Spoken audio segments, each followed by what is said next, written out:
वचन, अमर वचन, जीवित वचन, दिव्य वचन, सत्य वचन, अमर वचन, जीवित वचन। साई दा बामा बनी दा बामा बगरे जनी रे जनी रे जनी रे जनी रे सा। दिव्य वचन, सत्य वचन, अमर वचन, जीवित वचन, दिव्य वचन, दिव्य वचन।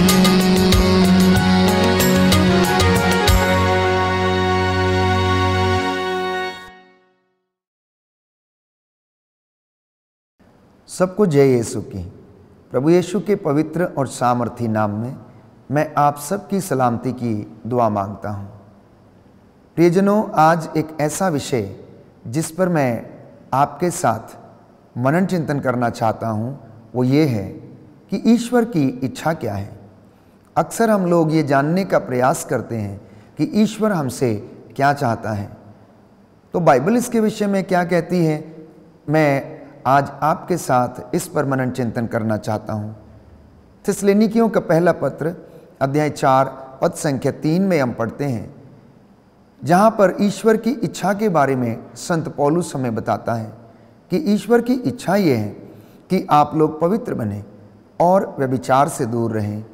आप में से प्रत्येक अपने औचित्य के अनुसार अपने लिए एक पत्नी ग्रहण करे।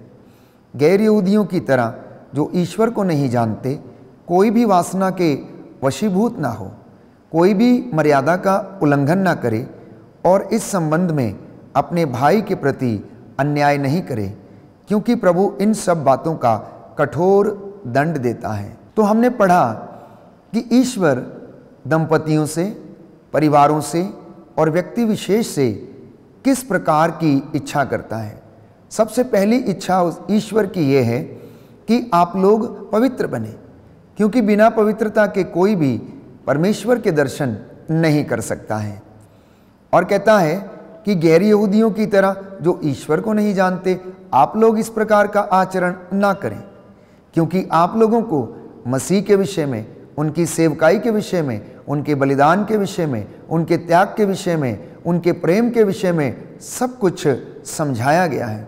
और इतना कुछ समझने के बावजूद भी यदि कोई व्यक्ति गलती करता है और अपवित्रता का जीवन व्यतीत करता है तो वह अपने जीवन में दंड अवश्य भुगतेगा, क्योंकि बाइबल कहती है प्रभु उसे अवश्य इन सब बातों का कठोर दंड देता है।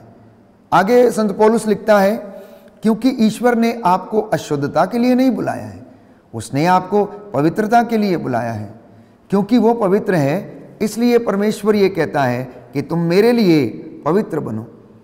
इजराइलियों को और आप मसीहों को ईश्वर ने पवित्र बनने के लिए बुलाया है, क्योंकि पवित्रता के बिना कोई भी ईश्वर का दर्शन नहीं कर सकता है। इसलिए जो इस आदेश का तिरस्कार करता है वह मनुष्य का नहीं बल्कि ईश्वर का तिरस्कार करता है, जो आपको अपना आत्मा प्रदान करता है। मुझे और आपको इन तमाम बातों को सुनकर अपने जीवन में आत्मसात करने की आवश्यकता है कि परमेश्वर की इच्छा मेरे और आपके जीवन के लिए, मेरे और आपके परिवार के लिए, मेरे और आपके उद्देश्यों के लिए, हमारी सेवकाई के लिए ईश्वर की इच्छा क्या है। यूं तो बाइबल हमें अनेक बातों के विषय में बताती है, लेकिन प्रभु ये कहता है कि वो आपसे यही चाहता है कि आपका दाम्पत्य जीवन पवित्र हो, आपका वैवाहिक जीवन पवित्र हो, पति पत्नी का जीवन पवित्र हो। आप वासना से नहीं पवित्र आत्मा से संचालित रहें, क्योंकि वासना जो संसार के अनुसार आपसे कार्य करवाती है उसकी वजह से आपका जीवन नष्ट होने लगता है। तो जिस परिवार में पवित्रता है, दाम्पत्य जीवन शुद्ध है और पवित्र है, तो उनके बच्चे भी शुद्ध होंगे और पवित्र होंगे। संत पौलुस कहता है कि यदि जड़ें पवित्र हैं तो उसका फल भी पवित्र होगा, वह पेड़ भी पवित्र होगा, क्योंकि पेड़ की पहचान उसके फल से की जाती है। तो यदि परिवार में बच्चे वासना जैसी बुराइयों, नशे जैसी बुराइयों, ड्रग्स और अनेक प्रकार के व्यभिचार और बंधनों में जकड़े हुए हैं, तो इसका सीधा सा तात्पर्य यह है कि माता पिता का दाम्पत्य जीवन पवित्र नहीं है। और इसी की वजह से बच्चों के जीवन में भी यही बुराई पनपने लगती है, और जब वो बड़े हो जाते हैं तो ये बुराई उनके जीवन में ऐसे घर कर लेती है कि वह उससे निकल नहीं पाते हैं। तो बाइबल हमें बताती है, मत्ती के सुसमाचार अध्याय 9 पद संख्या 6 में हम पढ़ते हैं कि परिवार एक रिश्ता है। अब वे लोग दो नहीं हैं बल्कि एक शरीर है, एक तन, एक मन और एक आत्मा है। पुरुष अपने माता पिता को छोड़ेगा और अपनी पत्नी के साथ रहेगा। ये हम बाइबल में पढ़ते हैं प्यारे भाइयों और बहनों। अब से वो दो नहीं है, हर एक चीज़ पर उनका बराबर का अधिकार है। वहाँ पर वे लोग ये नहीं कह सकते कि ये तेरा है या ये मेरा है, इस पर तुम्हारा अधिकार है और इस पर मेरा अधिकार है। नहीं प्रियजनों, पति पत्नी के लिए अपने आप को एक दूसरे के प्रति समर्पण करने के अलावा कोई दूसरी बात उनके जीवन में नहीं होनी चाहिए। तो जब ये रिश्ता पवित्र होगा तो इस रिश्ते से उत्पन्न होने वाली चीज़ें, उत्पन्न होने वाले फल भी प्यारे भाइयों और बहनों पवित्र होंगे। पेतरुस का पहला पत्र अध्याय 2 पद संख्या 15 बाइबल हमें बताती है कि ईश्वर चाहता है आप अपने सदाचरण के द्वारा अनर्गल बातें बोलना छोड़ दें। मूर्खों का मुंह आप लोग यदि बंद करना चाहते हैं तो वो परमेश्वर के वचन के अनुसार आप कर सकते हैं। परमेश्वर के वचन के द्वारा ये आप कर सकते हैं। इसलिए बाइबल कहती है, सुक्ति ग्रंथ अध्याय 3 पद संख्या 5 से 6 में हम पढ़ते हैं कि तुम सारे हृदय से प्रभु का भरोसा करो, अपनी बुद्धि पर निर्भर मत रहो, सब कार्यों में उसका ध्यान करो, क्योंकि वह तुम्हारा मार्ग प्रशस्त करता है। आज बहुत सारे लोग ईश्वर के वचनों पर भरोसा करने की बजाय सांसारिक चीज़ों पर विश्वास करते हैं। अपनी बुद्धि, अपनी मन और अपने ज्ञान पर वे लोग तर्क करते हैं, अपने गुणों पर उन्हें गर्व होता है। लेकिन बाइबल इसके विपरीत हमें बताती है कि यदि आपको गर्व करना है तो मसीह के क्रूस पर, यदि आपको गर्व करना है तो प्रभु की शिक्षा पर, जो आपका मार्ग प्रशस्त करती है। याद रखें कि ईश्वर की इच्छा आपके जीवन के लिए यह है कि आप लोग पवित्र बने, क्योंकि पवित्रता के अभाव में कोई भी ईश्वर के दर्शन नहीं कर सकता है, कोई भी स्वर्ग राज्य में प्रवेश नहीं कर सकता है। और यह पवित्रता चारों स्तर पे अनिवार्य है, मानसिक स्तर पे, शारीरिक स्तर पे, आत्मिक स्तर पे, और प्यारे भाइयों और बहनों हमारी बुद्धि और ज्ञान जो हमारे पास है उस स्तर पर यह पवित्रता अनिवार्य है। इसलिए बाइबल कहती है, लेवी ग्रंथ अध्याय 11 पद संख्या 44 में हम पढ़ते हैं कि मैं प्रभु तुम्हारा ईश्वर हूं, इसलिए तुम अपने आप को पवित्र करो और पवित्र बने रहो, क्योंकि मैं पवित्र हूं। प्रियजनों, प्रभु इतना पवित्र है, इतना पवित्र है कि हम में से कोई भी उसकी पवित्रता के दर्शन तब तक नहीं कर सकता है जब तक कि हम पवित्र नहीं बनते हैं। शारीरिक रूप से, मानसिक रूप से, दृष्टि की रूप से, आत्मिक रूप से, इन चारों स्तरों पर हमें पवित्रता की आवश्यकता है, क्योंकि प्रभु बार बार हमें याद दिलाता है कि मैं वो प्रभु हूं जो तुम्हें इसलिए मिस्र से निकाल लाया कि मैं तुम्हारा अपना ईश्वर बनूं। कहता है कि मैं तुम्हारा अपना ईश्वर बनूं, क्योंकि मैं पवित्र हूं, इसलिए तुम मेरे लिए पवित्र बनो। लेवी ग्रंथ अध्याय 19 पद संख्या 2 में हम पढ़ते हैं, इजराइलियों के सारे समुदाय से यह कहो कि तुम पवित्र बनो। कहता है कि इजराइलियों के सारे समुदाय से यह कहो, इन विश्वासियों से यह कहो, मेरी बातें सुनते हैं जो लोग, उनसे ये कहो कि मैं पवित्र हूं, इसलिए तुम मेरे लिए पवित्र बनो, मैं तुम्हारा प्रभु ईश्वर पवित्र हूं। तुम में से प्रत्येक व्यक्ति अपने माता पिता का आदर करेगा और मेरे विश्राम दिवस को मनाएगा, क्योंकि मैं प्रभु तुम्हारा ईश्वर पवित्र हूं। बाइबल शुरू से लेकर अंत तक पवित्रता की बात करती है, क्योंकि बिना पवित्रता के, बिना विनम्रता के, बिना विश्वास के, बिना प्रायश्चित के, बिना पश्चाताप के कोई भी ईश्वर के दर्शन नहीं कर सकता। यहाँ तक कि अविश्वास को भी बाइबल में पाप कहा गया है, जो मूर्ति पूजक के बराबर है। इसलिए इंसान को इन तमाम चीज़ों में ऊंचा उठने की आवश्यकता है। जिंदगी के हर स्तर में उसे अव्वल रहने की आवश्यकता है। लेवी ग्रंथ अध्याय 20 पद संख्या 26, मेरे लिए तुम पवित्र बनो क्योंकि मैं पवित्र हूं। मैंने तुम लोगों को अन्य राष्ट्रों से अपने लिए अलग कर लिया है। कितनी सुंदर बात है। प्रभु कहता है कि मैंने तुम्हें अन्य राष्ट्रों में से अपने लिए अलग किया है। हे इस्राएलियों, तुम क्यों मरना चाहते हो? तुम मेरी बातें क्यों नहीं मानते? तुम उन पर क्यों नहीं चलते? तुम मेरी आज्ञाओं का पालन क्यों नहीं करते? मैं तुम्हें अपने साथ रखना चाहता हूं, मैं अपने साथ तुम्हें लेकर चलना चाहता हूं, मैं तुम्हारी रक्षा करता आया हूं, मेरा प्रेम तुम्हारे लिए अनंत काल से बना हुआ है। अब तुम मेरी बात क्यों नहीं मानते? तुम मेरी बात मानो और उस पर चलो, मेरे आदेशों का तुम पालन करो, मेरे लिए तुम पवित्र बनो। इसलिए संत पौलुस भी पेतरुस को लिखते हुए पहले पत्र अध्याय 1 पद संख्या 16 में कहता है, पवित्र बनो क्योंकि मैं पवित्र हूं। पवित्र बनो क्योंकि मैं पवित्र हूं। लेवी ग्रंथ अध्याय 20 पद संख्या 7, कि तुम अपने को पवित्र करो और पवित्र बने रहो, मैं प्रभु तुम्हारा ईश्वर पवित्र हूं। तुम मेरी विधियों का पालन करोगे और उनके अनुसार आचरण करोगे, मैं वो प्रभु हूं जो तुमको पवित्र करता हूं। प्रभु कहता है कि तुम मेरी विधियों का पालन करो, मेरे आदेशों पर चलो।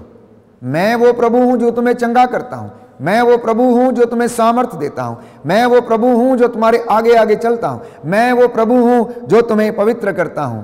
इसलिए आज प्रभु आपके चौखटों को, आपके बिछौनों को, आपके आटा गूंदने की परात को, आपकी कलम जिससे आप दफ्तर में लिखते हैं, उसको शुद्ध करे, पवित्र करे। आपको इन आंखों की पवित्रता प्रदान करे जिससे कि आप लोगों में ईश्वर का प्रेम देख सके। आप लोगों के सेवा करने के लिए आपके कदम आगे बढ़ जाएं, लोगों की सेवा में आपके हाथ सदा उठे रहें। इब्रानियों के पत्र अध्याय 12 पद संख्या 14, प्रभु का वचन ये कहता है कि पवित्रता की साधना करो। आज दुनिया अनेक प्रकार की साधना करने के लिए तैयार रहती है। तीर्थ करने के लिए जाती है, स्नान करने के लिए जाती है, अनेक तीर्थ स्थानों पर जाकर माथा टेकती है और सोचती है कि तीर्थ स्थान पर जाने से पापों का प्रायश्चित हो जाता है। प्यारे भाइयों और बहनों, बाइबल कुछ और ही बताती है। प्रायश्चित करने का सबसे अच्छा तरीका है कि अपने आप को, गलतियों को स्वीकार करना, विश्वास की साधना करना, पवित्रता की साधना करना, पवित्रता को बनाए रखने के लिए दिन रात मेहनत करना, आत्मत्याग करना, और तब जाकर आप परमेश्वर के दर्शन करने के लायक बन जाएंगे। क्योंकि बाइबल कहती है बिना पवित्रता के कोई भी ईश्वर के दर्शन नहीं कर पाएगा। फिलिपियों के पत्र अध्याय 2 पद संख्या 5 में हम पढ़ते हैं कि अगर आप चाहते हैं कि आप पवित्र बने, अगर आप चाहते हैं कि आपका शरीर, आत्मा, हृदय, मन पवित्र बने, तो आप लोग ईसा मसीह के मनोभावों को धारण कर लें। ईसा मसीह की सोच आपके अंदर हो, ईसा मसीह के काम आपके काम बन जाएं। ईसा मसीह ने जैसा अपने जिंदगी में किया, सेवा कार्यों को किया, वैसे ही आप लोग भी कर लें और उसके जैसा मनोभाव धारण कर लें, ताकि आप पवित्रता की उच्च कोटि तक पहुंच सकें और ये पवित्रता के द्वारा आपके जीवन में प्रभु की शांति और महिमा सदा सदा बनी रहे। यीशु मसीह के विषय में हम पढ़ते हैं कि यीशु मसीह ईश्वर का पुत्र था, वो स्वयं ईश्वर थे। वो चाहते तो ईश्वर की बराबरी कर सकते थे, लेकिन उन्होंने ऐसा नहीं किया। उन्होंने दास का रूप धारण किया, ईश्वर की आज्ञा के प्रति ईमानदार रहे और ईश्वर के उन्होंने बराबरी नहीं की, बल्कि ईश्वर के आदेशों और नियमों का उन्होंने पालन किया और उन्हें पूरा किया और कहा, देख मैं तेरी आज्ञाओं का पालन करने और तेरे नियमों का पालन करने के लिए मैं आ रहा हूं। इतना ही नहीं, प्रभु की दूसरी इच्छा यह है कि आप लोग पूर्ण बने। पवित्र बनने के साथ साथ आप लोग पूर्ण बने। आप में से बहुत सारे लोग बहुत सारी तपस्या करते, आत्मत्याग करते हैं, लेकिन पूर्ण नहीं है। प्रभु चाहता है कि आप पूर्ण बने। सेवा के काम आधे मन से नहीं, ईश्वर के काम आधे मन से नहीं, परंतु पूर्ण रूप से आप अपने जीवन से स्वार्थ को त्याग कर, अहंकार को त्याग कर आप पूर्ण बने, जैसा कि स्वर्गीय पिता पूर्ण है। अफेसियों के पत्र अध्याय 5 पद संख्या 10 में हम पढ़ते हैं कि पूर्ण बनने के लिए हमें किन बातों की आवश्यकता है। तो संत पौलुस कहता है, आप यह पता लगाते रहें कि प्रभु को कौन सी बातें प्रिय हैं। इसलिए हर एक दंपति को, हर एक विश्वासी को ईश्वर की इच्छा पता लगाने की कोशिश करनी चाहिए और उन बातों में अपने आप को पवित्रता की उच्च कोटि तक पहुंचाने का प्रयास करते रहना चाहिए। जब तक आपको यह पता नहीं रहेगा कि प्रभु आपसे क्या चाहता है, ईश्वर की इच्छा आपके और आपके परिवार के विषय में क्या है, तो हम में से कोई भी उनकी इच्छा को, उनके कामों को पूरा नहीं कर पाएगा। प्रभु ये कहता है, लोग जो व्यर्थ के काम अंधकार में करते हैं, आप लोग उनसे दूर रहें। गैर यहूदी जो मसीह को नहीं जानते और व्यर्थ के काम अंधेरे में करते हैं, प्रभु ये कहता है कि आप लोग दूर रहें। तो सुनिए ध्यान से, प्रभु की इच्छा आपके विषय में, आपके परिवार के विषय में यह है कि आप लोग पवित्र बने, आप लोग पवित्रता की साधना करें, आप लोग व्यभिचार से दूर रहें, आप लोग ईसा मसीह का मनोभाव धारण करें, आप लोग पवित्र बने, आप लोग पूर्ण बने, जैसा कि स्वर्गीय पिता पूर्ण है। आप लोगों के जीवन में अहंकार, ईर्ष्या, द्वेष, दलबंदी और किसी प्रकार के कोई भी अवगुण ना रहें। आप लोग, प्रभु कहता है, उन बातों का पता लगाते रहें जो बातें ईश्वर को प्रिय हैं। जिस दिन आप जान जाएंगे कि ईश्वर को ये बातें प्रिय हैं, तो आप लोग अपने आप को धन्य समझिए, क्योंकि जब तक इंसान उन बातों का पता नहीं लगाता जो ईश्वर को प्रिय हैं, तो आप पर प्रभु की पवित्रता में, कृपा में आगे नहीं बढ़ सकते।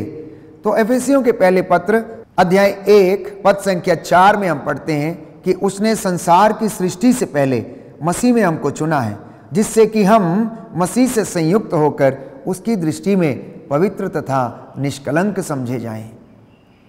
तो ईश्वर ने आपको और मुझे मसीह में सबसे पहले चुन लिया था। सर्वप्रथम हमें इस बात के लिए चुन लिया था ताकि हम पवित्र बने, हमारे घर पवित्र हों, हमारी चौखटें पवित्र हों, हमारे घर के आटा गूंदने की परात पवित्र हो। और बाइबल हमें बताती है कि अगर तुम मेरी इन बातों को मानोगे, अगर तुम मेरे आदेशों का पालन करोगे, अगर तुम मेरे नियमों पर चलोगे और विश्राम दिवस को पवित्र रखोगे, उसका उल्लंघन नहीं करोगे, तो ये सारे वरदान तुम्हारे घर में, तुम्हारे जीवन में आन पड़ेंगे।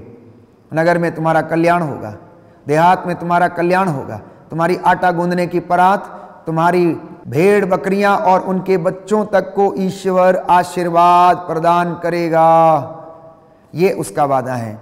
प्रियजनों, प्रभु का वादा जो हमसे वो करता है, वो उसे पूरा करता है, क्योंकि वो सत्य प्रतिज्ञ ईश्वर है।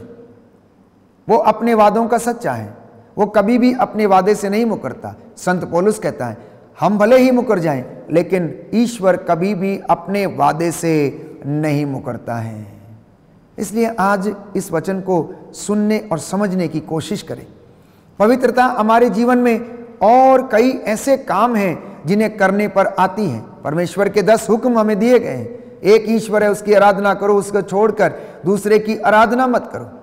प्रभु का दिन पवित्र रखो, माता पिता का आदर करो, व्यभिचार मत करो, चोरी मत करो, झूठी गवाही मत दो, पराये धन का लालच ना करो, पराई स्त्री की कामना ना करो। अगर हम इन बातों को आत्मसात करते हैं, इन पर चलते हैं और ये हमारे जीवन में लगातार बनी रहती हैं, तो मैं समझता हूँ बहुत जल्दी हम पवित्रता के सीढ़ियाँ चढ़ने लगेंगे और हमारा विश्वास दृढ़ होता जाएगा।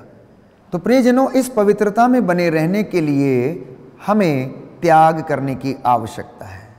We need to sacrifice, we need to love each other. हमें एक दूसरे को प्यार करने की आवश्यकता है।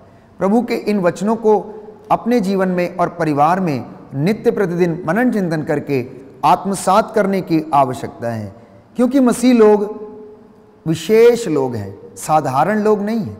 और इसके विषय में बाइबल कहती है कि प्रभु ये कहता है कि मैंने तुम्हें मिस्र की गुलामी से छुड़ा लिया, मैंने अपने बाहुबल से और अपने दाहिने हाथ के सामर्थ्य से तुम्हें फिरौन की गुलामी से आज़ाद किया, क्योंकि मैं तुमसे प्रेम करता था और अब भी करता हूँ और करता रहूँगा, और मेरा प्रेम अनंत काल तक बना रहता है। इसलिए प्यारे भाइयों और बहनों, कभी कभी हम लोग घबरा जाते हैं कि हमें इन तमाम बातों को अपने जीवन में करना पड़ता है, इन कष्टों को सहना पड़ता है। ये कष्ट हम सह नहीं सकते, उपवास हम कर नहीं सकते, घुटनों पर हम आ नहीं सकते। क्यों? क्योंकि हमारे शरीर को कष्ट होता है।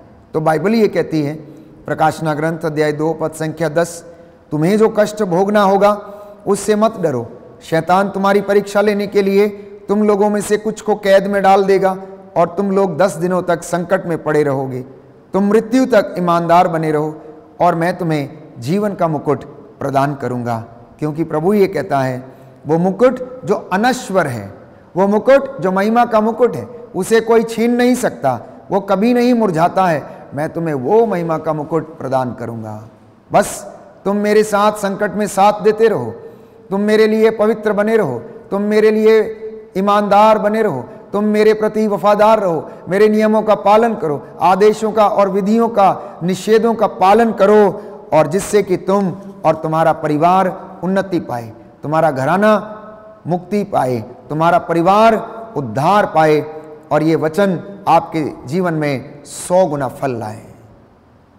तो मैं समझता हूं कि आज के दिन में प्रभु ने हमें इस बात पर मनन चिंतन करवाया है कि ईश्वर हमसे क्या चाहता है।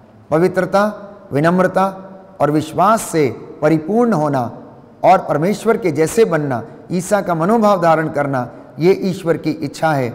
आइए हम इसे अपने जीवन में, परिवार में पूरा करें। आमीन।